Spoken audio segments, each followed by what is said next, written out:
Well, good morning. Praise the Lord. Let's go to the Word of God. आइए भी हम लोग परमेश्वर के वचन में जाएंगे. And please turn with me Mark chapter 11:23. मरकुस अध्याय 11 का 23 पद खोले मेरे साथ. और यहाँ लिखा हुआ है, Truly I tell you, if anyone says to this mountain, Go, throw yourself into the sea, and does not doubt in their heart, but believes that what they say will happen, it will be done for them.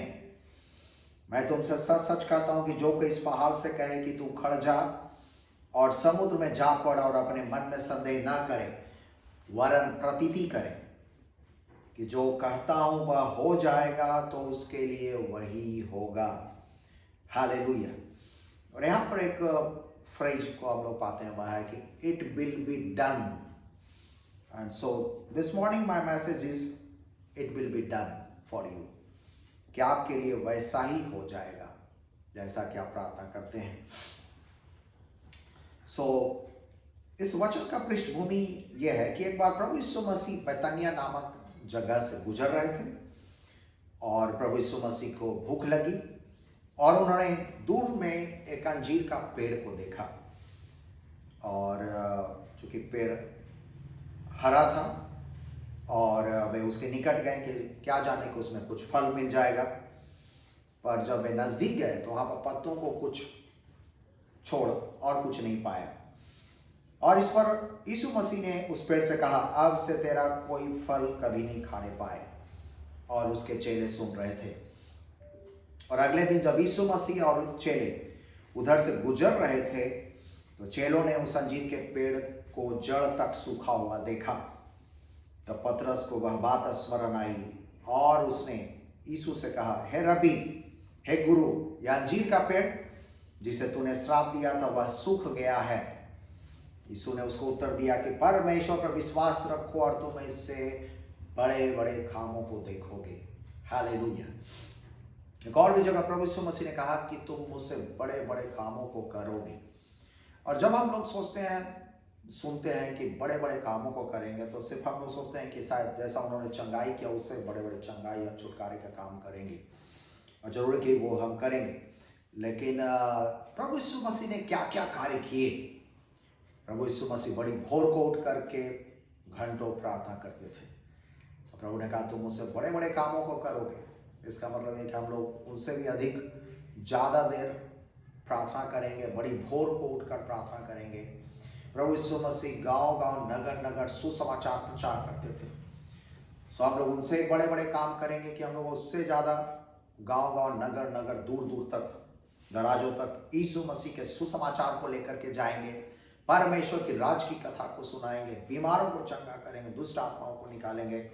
यीशु मसीह ने जिस प्रकार बलिदान किए उससे बड़े बड़े बलिदान हम लोग करने पाए. और प्रभु यीशु मसीह ने जब ये बातें कही, he then said three things related to our prayer and faith life and how we need to be fruitful. और प्रभु यीशु मसीह ने हमारे प्रार्थना में जीवन, विश्वास के जीवन और फलवंत होने के जीवन के विषय में तीन बातों को कहा. और जो यहाँ पर पेड़ में जो उन्होंने फल को नहीं पाया, वैसा ही वचन हम लोग पाते हैं मत्ती अध्याय 3 का 10 में भी, कि अब कुल्हाड़ा पेड़ की जड़ पर रखा हुआ है, इसलिए जो जो पेड़ अच्छा फल नहीं लाता वह काटा और आग में झोंका जाता है. यूहन्ना बपतिस्मा देने वाले ने ऐसा कहा. सो क्या यह सिर्फ पेड़ के बारे में कहा जा रहा है या हम लोग के बारे में कहा जा रहा है?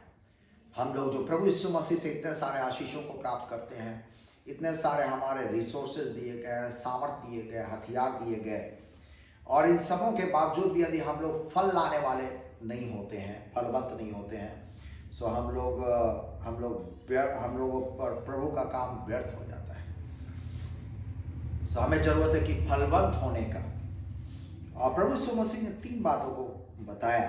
पहली बात उन्होंने कहा कि से टू योर माउंटेन, कि अपने पहाड़ों को आदेश दे, अपने पहाड़ों से बातें कर, अपने पहाड़ों से कहो. और वचन मरकुस अध्याय 11 का 23 में लिखा, Truly I tell you, if anyone says to this mountain, Go throw yourselves into the sea, and does not doubt in their heart and believes that what they say will happen, it will be done for them. मैं तुमसे सच सच कहता हूं कि जो कोई इस पहाड़ से कहे कि तू खड़ जा और समुद्र में जा पड़, और अपने मन में संदेह न करे वरन प्रतीति करे तो कि जो कहता हूं वह हो जाएगा, तो उसके लिए वही होगा, आपके लिए वही होगा जो आप कहेंगे.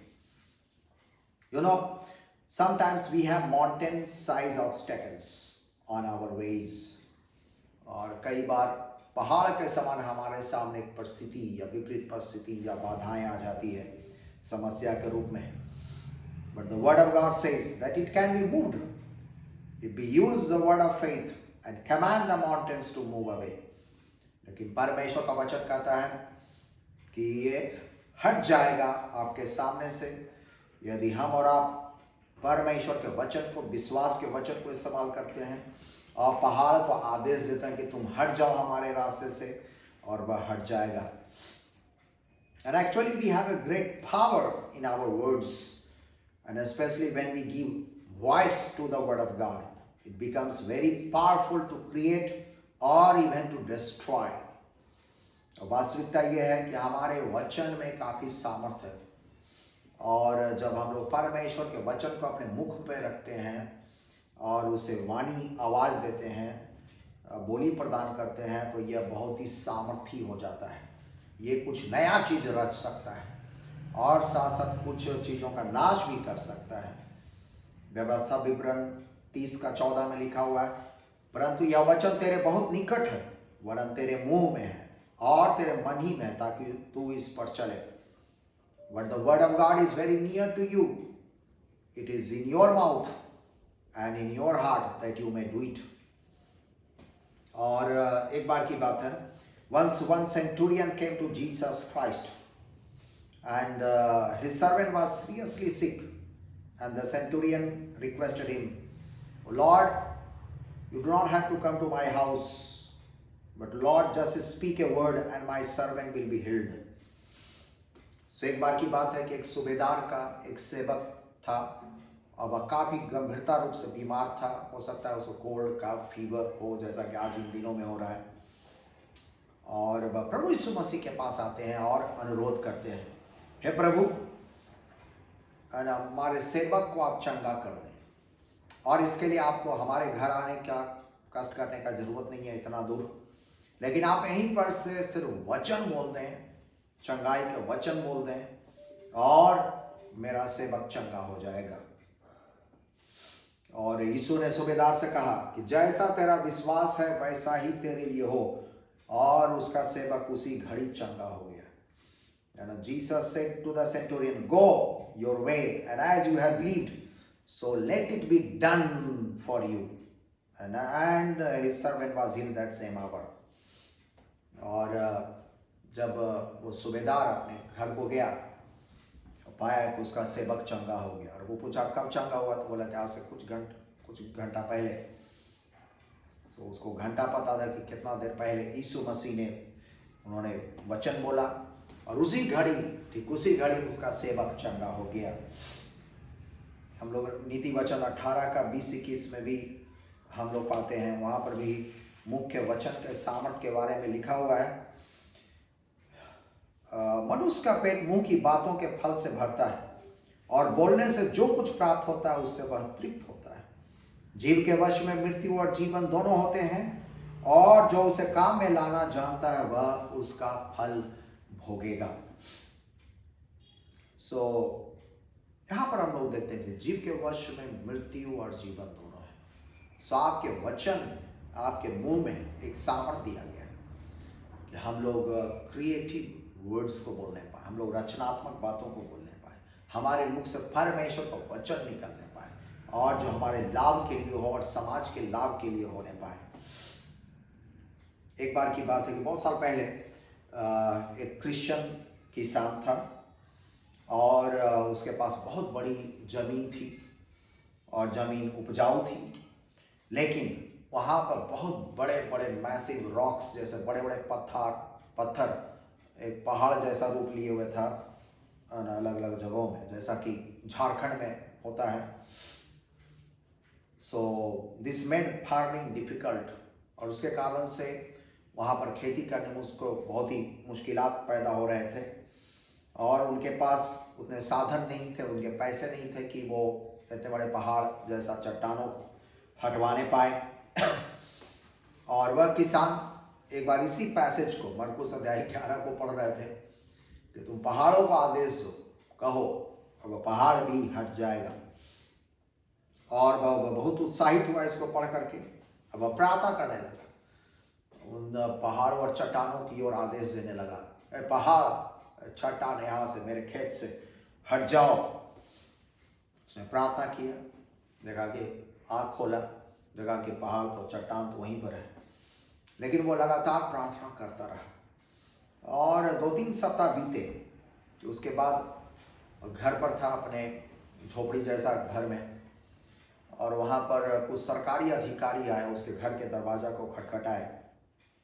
उसने अपने घर के दरवाजे को खोला, देखा कुछ सरकारी अधिकारी लोग आए हुए हैं। और वो सरकारी अधिकारी ने उससे बोला कि हम लोग इलेक्ट्रिक डिपार्टमेंट से, और हम लोगों को यहाँ से वायर गुजारना है आपके खेत से, और इसलिए हमें आपका अनुमति चाहिए, और साथ साथ ये भी अनुमति दें कि आपके खेत में जो जितना भी चट्टान और पहाड़ जैसा दिख रहा है इसको भी काट करके हटा दिया जाएगा। तो उसने कहा हालेलुया, बोला इसके लिए आपको पैसा भी मिलेगा। और उसने फिर से प्रभु को धन्यवाद किया और हालेलुया बोला। और इस प्रकार से उसके खेत पर से सारे पहाड़ चट्टान हट गए, और वह तार तो एक छोटे से जगह से गुजरा, बाकी उसका पूरा खेत इस्तेमाल लायक हो गया। और साथ ही साथ उसको तार गुजारने के लिए पैसा भी सरकार की ओर से मिलने पाया। You know, we serve a wonderful God who is almighty, sovereign over all, and able to do far more abundantly than all we ask or think. जैसा एफेसियों 3 का 20 में पाते हैं कि प्रभु परमेश्वर सर्वशक्तिमान है, वह परम प्रधान परमेश्वर है, और वह हमारे सोच विचार से भी कहीं बढ़ करके हमारे लिए काम को कर सकता है। कई बार हम लोग सोचते हैं कि हम लोग पहाड़ को बोल दिया और वो उड़ करके हट जाए, हो सकता है उस तरह तरीके से नहीं हटे, प्रभु दूसरे तरीके से भी हटाने का उसके पास सामर्थ्य, जैसा इसके खेत में से पहाड़ हट गया। सो आपके भी जीवन से कोई भी पहाड़ क्यों ना हो, चाहे गरीबी रूपी पहाड़, कर्ज रूपी पहाड़, बीमारी रूपी पहाड़, या शत्रु रूपी पहाड़, या और कोई बाधाएं, वह सब यीशु मसीह के नाम से वो सारे पहाड़ टल जाएंगे और हट जाएंगे। आपको सिर्फ विश्वास के वचन बोलने हैं। दूसरी बात है ना, सो पहला बात अपना देगा, say to your mountain. Secondly, believe that you have received. आप प्रतीति कर लें कि आपने जो प्रार्थना की है वह मिल गया है। मरकुस 11 का 24 में लिखा हुआ है, Therefore I tell you, whatever you ask for in prayer, believe that you have received it and it will be yours. फिर सब लोग पाते हैं क्या, पहला जगह लिखा होता है it will be done for you, यहाँ लिखा हुआ है it will be yours, तो आपके लिए हो जाएगा। So ये जो यहाँ बिलीव करने का मतलब है प्रार्थना में, इसका मतलब है कि हम परमेश्वर पर भरोसा करने वाले हैं। जो वो परमेश्वर है, वह हम बोल रहे हैं, वह परमेश्वर हमारी प्रार्थनाओं को सुन रहे हैं, और हमारा प्रार्थना व्यर्थ नहीं जा रहा है, हमारे दान व्यर्थ में नहीं जा रहे हैं, हमारे उपवास व्यर्थ में नहीं जा रहे हैं, हमारे भलाई और के काम व्यर्थ में नहीं जा रहे हैं। उन सबों का फल परमेश्वर हमें देगा और आपको देगा। और एक बार की बात है कि प्रभु यीशु मसीह के एक चेला पतरस को, चूँकि वो प्रचार के काम करता था, कुछ लोग विरोधी लोग भी थे, और लोगों ने पकड़कर हेरोदेस राजा के साथ मिलकर उसे पकड़वा करके बंदी गृह में डाल दिए। और जब चर्च के लोगों को पता चला, चर्च के लोग, कलीसिया के लोग लॉ लगा करके परमेश्वर से प्रार्थना करने लगी उसके छुटकारे के लिए, कि वो जेल से बाहर निकलने पाए। और लॉ लगाकर प्रार्थना करने का मतलब है कि सब लोग हाथ जोड़ करके और एक साथ मिल करके लगातार घुटनों में आकर के लगातार प्रार्थना कर रहे थे, गिड़गिड़ाहट के साथ।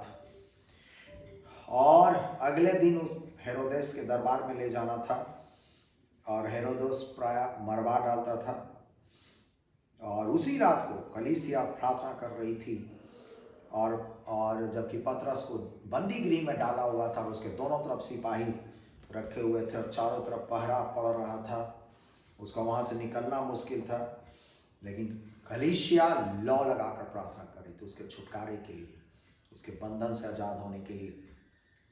और क्या हुआ, वो जब रात में वहाँ पर बंदी गृह में सो रहा था दो सिपाहियों के बीच में, अचानक से वहाँ पर एक तेज ज्योति चमकी और स्वर्गदूत आ गया, और स्वर्गदूत ने आकर पतरस को जगाया और कहा, उठ फुर्ती कर। और उसके हाथ से जंजीरें सब खुल गई, सिक्कड़ वगैरह खुल गए, और उस बंदी गृह का दरवाजा खुल गया।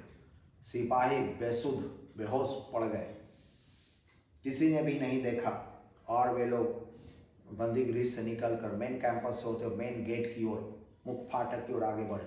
फाटक भी उनके सामने खुल गया और वे लोग सुरक्षित बाहर निकल गए, स्वर्गदूत और पतरस। थोड़ी दूर आगे जाने के बाद सुरक्षित जब पतरस हो गया तो स्वर्गदूत वहां से गायब हो गए। और इस बीच कलीसिया के लोग आधी रात को प्रेयर कर रहे थे एक मरियम के घर पर, और वहां बहुत सारे लोग इकट्ठे होकर प्रार्थना कर रहे थे। और पतरस उस घर में जाकर दरवाजा खटखटाते हैं कि दरवाजा खोलो, और उस समय एक दासी आती, वहाँ पर रूदे नामक दासी आई कि कौन बाहर दरवाजा खटखटा रहा है। और जब वह खिड़की से झांक के देखी और पतरस के आवाज़ को पहचानी, वह फाटक को नहीं खोलती और वापस फिर चली जाती है दौड़ के खुशी के मारे, उन लोगों को बताने के लिए कि बाहर पतरस खड़ा है। और उन लोगों का क्या था रिएक्शन, जो लोग प्रार्थना कर रहे थे, अरे तू पागल हो गई हो, वो कहाँ होगा, वो तो जेल में है। एक तरफ ये लोग प्रार्थना कर रहे थे उसके छुटकारे के लिए, और जब उसका छुटकारा हो गया तो ये लोग विश्वास नहीं कर रहे थे, बोले तुम पागल हो गई हो।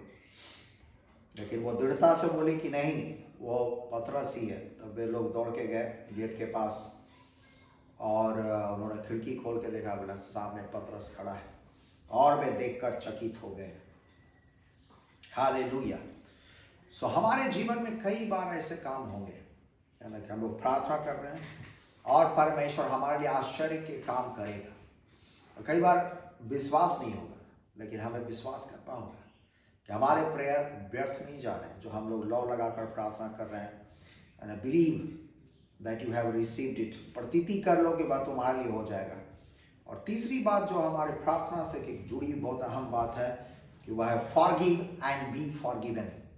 क्षमा करें और साथ ही साथ आप क्षमा प्राप्त भी करें, दूसरों को क्षमा करें, साथ साथ आपके लिए दूसरे लोग क्षमा करने पाएं। और वचन 25 में लिखा हुआ है, मरकुस अध्याय 11 का 25 में, कि और जब कभी तुम खड़े हो प्रार्थना करते हो, यदि तुम्हारे मन में किसी की ओर से कुछ विरोध हो तो क्षमा करो, इसलिए कि तुम्हारा स्वर्गीय पिता भी तुम्हारे अपराधों को क्षमा करने पाए। सो forgiveness play a key role in our answered prayers. जो क्षमा है हमारे प्रार्थना को उत्तर दिलाने में बहुत बड़ा रोल निभाता है। और Jesus teaches that the forgiveness of God is though freely given to those who repent, nevertheless it remains conditional. प्रभु यीशु मसीह सिखाते हैं कि परमेश्वर की क्षमा वाला की मुफ्त में सारे पश्चाताप करने वालों के लिए उपलब्ध है, यीशु मसीह पर विश्वास करने वालों के लिए उपलब्ध है। लेकिन फिर भी इसके पीछे एक शर्त, कंडीशन है। Unless the person is willing to forgive others, he may forfeit God's forgiveness. और जब तक व्यक्ति दूसरों को क्षमा नहीं करने के लिए तैयार होता है, तब तक उसको भी क्षमा नहीं मिलने पाएगी। So one may miss God's forgiveness by maintaining a bitter and unforgiving heart.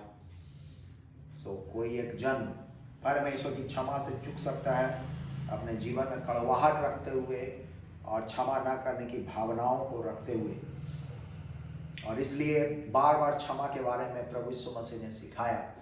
प्रभु यीशु मसीह ने जब प्रार्थना करना सिखाया, उन्होंने कहा, हे स्वर्गीय पिता तू जो स्वर्ग में है। उसके बाद क्या कहा, जिस प्रकार से मैंने अपने अपराधियों को क्षमा किया, वैसे ही तू भी हमारे अपराधों को क्षमा कर। चेले लोग आते हैं, यीशु मसीह से पूछते हैं कि हमें कितना बार क्षमा करना चाहिए, क्या 7 बार तक? यीशु मसीह ने कहा नहीं, 7 गुने 70 बार तक। यीशु मसीह जब क्रूस पर थे, मर रहे, तो वहां से भी उन्होंने भी आदेश दिया क्षमा के बारे में। हे पिता, तू इन्हें क्षमा कर, क्योंकि ये नहीं जानते कि वे क्या करते हैं।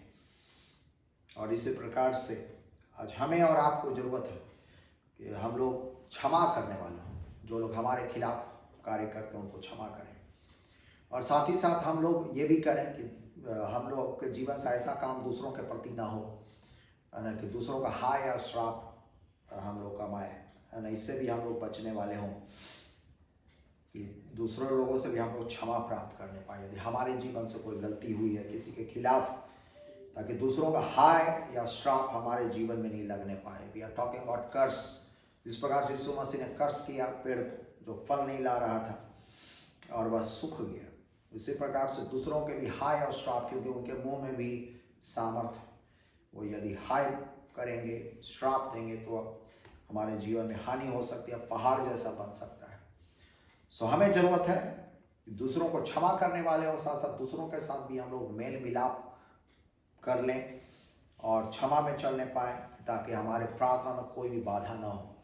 जरूर कि कई बार हम लोग कितना भी अच्छा काम क्यों ना कर लें, तब भी लोग श्राप देने वाले लोग होते हैं, लेकिन उसके लिए प्रभु ने हमें सामर्थ्य दिया है। प्रभु यीशु मसीह जानते हैं कि आपका हृदय कैसा है। प्रभु सच को जानते हैं और उसी के अनुसार आपको छुटकारा प्राप्त होगा। आपके लिए प्रभु यीशु मसीह के लहू की सामर्थ्य है। प्रभु के स्वर्गदूत आपके साथ होंगे और आप जय और छुटकारे में चलने पाएंगे, और आपके लिए वही हो जाएगा जो आप प्रार्थना करते हैं और आप प्रतीति कर लेते हैं, और वो आपके जीवन में हो जाएगा। सो आखिरी में मैं कहना चाहता हूँ, as you pray for something it will be done, provided you use the power of word of faith and power of forgiveness.